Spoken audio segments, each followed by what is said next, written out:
Olá, estudantes! Sejam muito bem-vindos à aula de resolução de questões do Enem de funções da linguagem com foco na função emotiva, na função referencial e na função poética. Eu sou o professor Pedro, nós já tivemos uma aula de conteúdos e agora nós vamos ver na prática como que esse conteúdo vai ser cobrado na sua prova deste ano.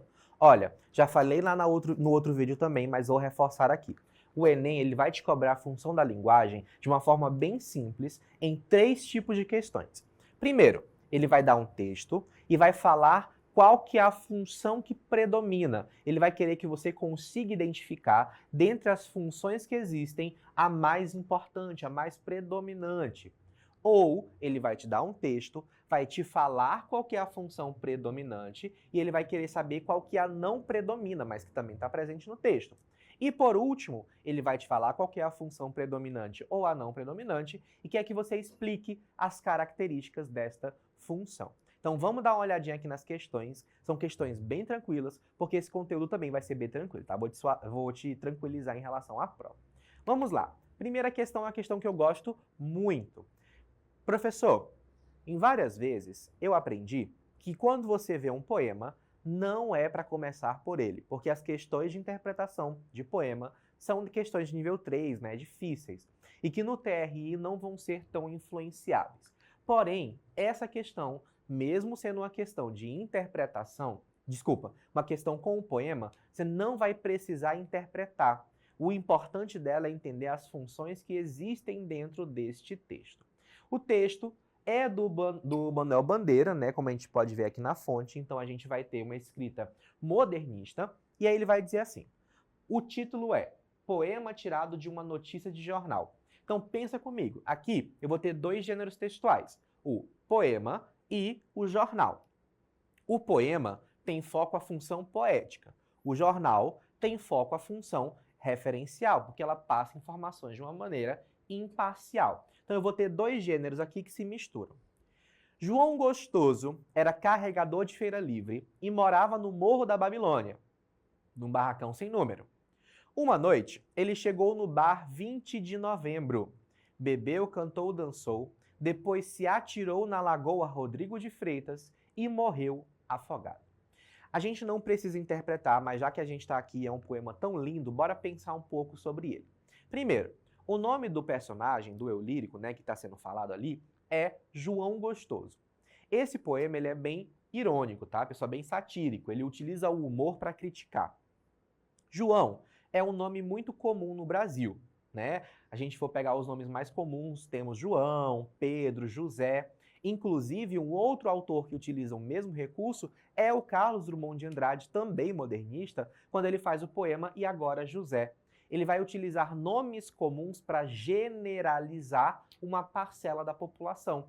Nesse caso, José, ele vai representar a população brasileira durante aquele período, a mesma forma que o João aqui vai representar o povo brasileiro em sua massa. Outro exemplo muito legal é o João Cabral de Melo Neto, né, quando ele faz o poema Morte e Vida Severina, que ele fala somos muitos severinos. Ele utiliza o nome Severino, que é muito comum no Nordeste, para englobar e generalizar a população que está sofrendo pela seca. Então, esse nome não é escolhido sem querer, ele é de propósito. O João representa aqui uma massa de brasileiros que faz parte do povão, né, por assim dizer, da população mais pobre do Brasil. E aí ele coloca que o sobrenome dele é Gostoso. Então ele vai utilizar essa questão irônica, humorística, para tirar a importância do que ele significa. Onde é que o João Gostoso morava? No Morro da Babilônia, que é uma favela, né?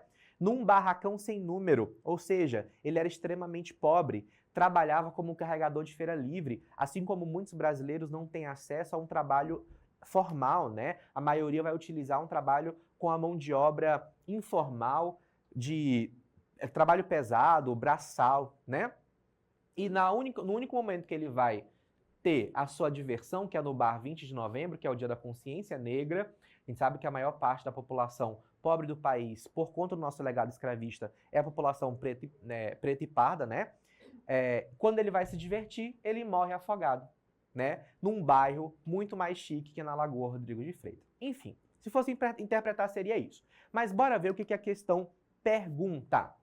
No poema de Manuel Bandeira, há uma ressignificação, ou seja, eu mudo o significado de elementos da função referencial, ou seja, função referencial porque ela passa informações pela. Então, lembra que lá no início a gente falou que são dois gêneros diferentes? A gente vai ter a notícia da função referencial e o poema da função poética. Aqui ele quer saber quais elementos da notícia, função referencial, mudam de sentido. Letra A. A atribuição de título ao texto. Será que eu posso caracterizar esse texto como jornalístico, né? Ressignificado do jornal só porque tem título? Não, vários outros textos têm títulos.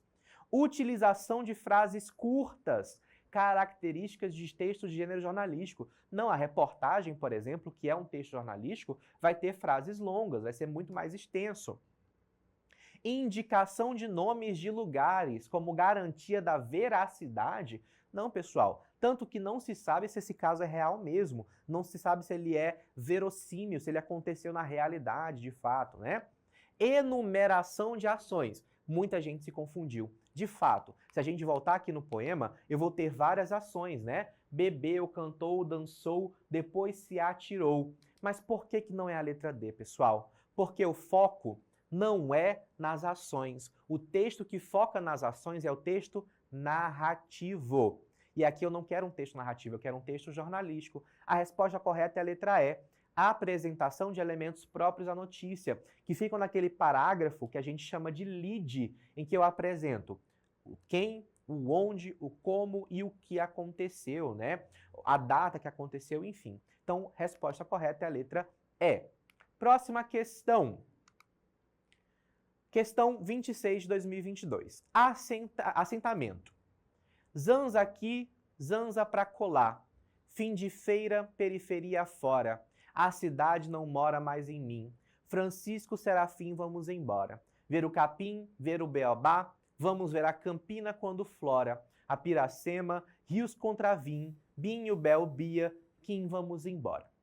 E aí ele coloca assim, nesse texto predomina a função poética da linguagem. Olha, lembra que eu falei que tem um tipo de questão que ele vai dizer qual que é a função que predomina. Aqui é a função poética. Entretanto, ou seja, no entanto, porém, a função emotiva pode ser identificada. Lembra que eu falei? Ele fala qual que é a função predominante, ele quer saber da função que não predomina. Onde que eu consigo perceber a função emotiva? Lembrando que função emotiva, o foco é no emissor, no eu lírico. Zanza pra colar? Será que eu ir para um lugar significa minha opinião, meu sentimento? Não. Fim de feira, periferia fora.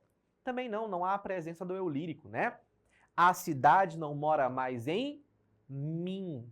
Além de ser uma opinião dele, ele falar que a cidade não mora mais nele, uma impressão dele, existe a presença do mim, primeira pessoa. Resposta correta é a letra C, de certo. Pessoal, alguma dúvida? Se ficou, deixa nos comentários. Espero que vocês tenham gostado e eu vejo vocês na próxima aula. Tchau, tchau.